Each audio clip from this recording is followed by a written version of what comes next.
Shalom, salam sejahtera bagi sahabat Delima.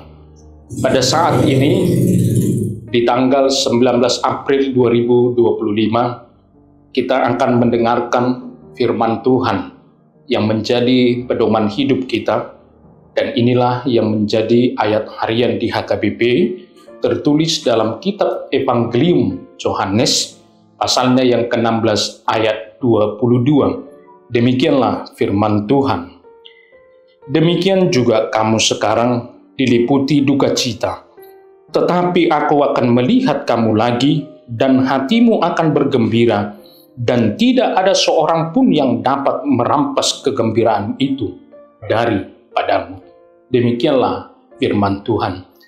Saudara-saudara, sahabat Delima Ministry, salah satu yang paling tidak disukai oleh manusia adalah perpisahan. Mengapa? Sebab setiap perpisahan akan selalu menimbulkan yang disebut adalah kesedihan dan kenangan. Apalagi jika perpisahan itu adalah untuk selama-lamanya, maka akan menimbulkan rasa duka cita yang mendalam.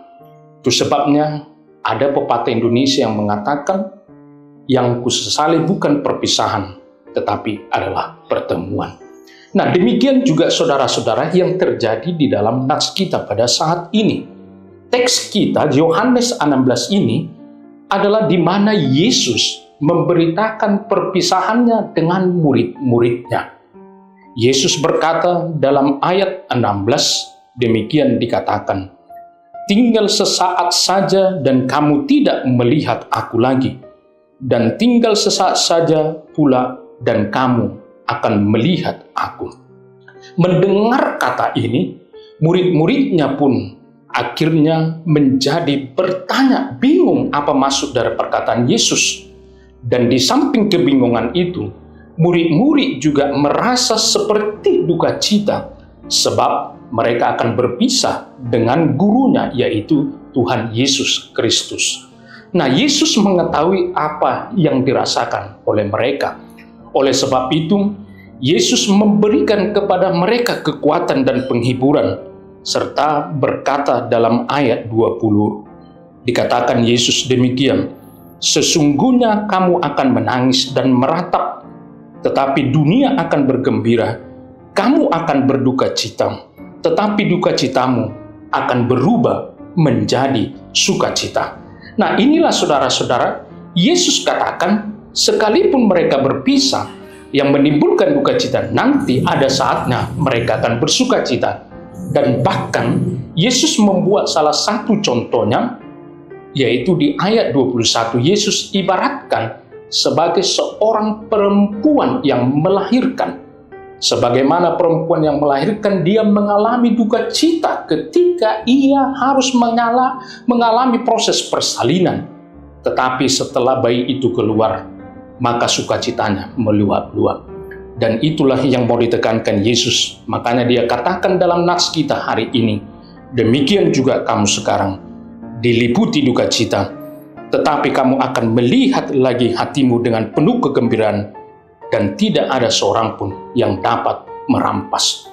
Nah, saudara-saudara, hal ini dikatakan Yesus adalah menggambarkan tentang kematiannya. Perpisahan yang dimaksud adalah Yesus adalah perpisahan tentang kematiannya. Yesus mau mengatakan bahwa murid-murid akan berduka cita karena Yesus akan mati untuk berpisah sesaat. Tetapi di balik mereka yang berduka cita, Yesus akan membuat mereka bersuka cita, di mana kematian Yesus akan membuat mereka menjadi sukacita.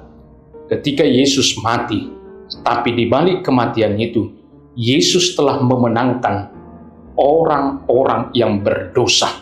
Karena melalui kematiannya, kita dihapuskan dosa-dosa kita.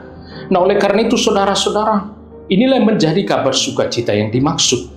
Di balik duka cita ada sukacita, yang berarti adalah kematian Yesus akan membuat murid-murid bersukacita pada kelaknya, karena Yesus telah mengalahkan kematian, maut, dan dosa. Nah, oleh karena itu yang menjadi refleksi bagi kita, Kemarin kita pada tanggal 18 April, tepatnya di Jumat Agung, kita telah merayakan ataupun memperingati hari kematian Yesus. Di mana di berita kematian itu kita mendengarkan bagaimana Yesus menderita dan bagaimana Yesus mati di kayu salib hanya untuk menebus dosa-dosa kita. Tapi ingat, kita berduka, tetapi di balik duka itu Tuhan persiapkan sukacita bagi kita, di mana Kristus bangkit membaharui hidup kita melalui Yesus tebus dosa-dosa kita. Dan inilah saudara yang menjadi kabar sukacita yang dimaksud. Di balik duka cita ada sukacita. Yesus mati, kita bersedih. Tapi ketika Yesus bangkit, kita menjadi bersukacita karena kita telah dimenangkan dari dosa dan maut yang sangat menakutkan. Nah, yang menjadi tugas kita, setelah Tuhan memberikan kita sukacita melalui kebangkitannya, apa yang harus kita lakukan? Yang perlu kita ingat adalah, mari kita memberitakan kabar sukacita itu, dan juga kita harus menyuarakan itu. Nah, karena itu berangkatlah, beritakanlah Injil, sebab itu adalah sukacita. Beritakanlah Injil, sebab Injil akan membawa kita kepada kemenangan. Semoga Tuhan memberkati hidup kita. Amin. Shalom.